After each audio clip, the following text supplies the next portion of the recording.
माननीय मुख्यमंत्री देवेंद्र फडणवीस साहेबांना माझं एकच म्हणणं आहे, अजित दादांचा पुतळा लावल्यापेक्षा तुम्ही CBI सांगा की चांगली चौकशी करा म्हणून, आणि ज्याने कोणी हा घातपात केला त्याला अंदर टाका आणि VSR कंपनीच्या मालकाला पकडा. रोहित पवार साहेब हे पोलीस स्टेशनमध्ये काल तक्रार नोंदवायला गेले होते, त्यांची तक्रार घेतली नाही.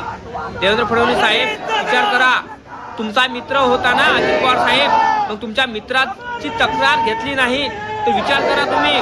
आणि सर्वसामान्य जनतेचा प्रश्न सॉल्व्ह होत नाही. तिथे उपमुख्यमंत्री अजित पवार साहेब वारले तर त्यांचा घात झाला तर त्यांची तक्रार घ्यायला कोणी तयार नाही आहे पोलीस स्टेशनमध्ये. विचार करा, तुमचा सखा होता ना अजित पवार साहेब, तुमचा मित्र होता ना, तर तुम्ही तर भले सांगत होते की माझा मित्र आहे ते आहे, तुम्ही तर काही धावपळ करत नाही. आणि अजितदादांना न्याय देण्यासाठी मला तुमचं फक्त पुतळ्यासाठी तुमचं योगदान दिसत आहे, त्यांना न्याय देण्यासाठी मला योगदान दिसत नाही. माझं एकच म्हणणं आहे, देवेंद्र फडणवीस साहेब हात जोडून विनंती करतो, रोहित पवार साहेबांना तुम्ही साथ द्या आणि अजितदादाचा खून कोण आहे कोण नाही, हात कसा झाला त्यांची तुम्ही चौकशी करा प्लीज, हात जोडून विनंती करतो. आणि व्हिडिओ हा जास्तीत जास्त शेअर झाला पाहिजे आणि देवेंद्र फडणवीस साहेबांपर्यंत पोहोचला पाहिजे.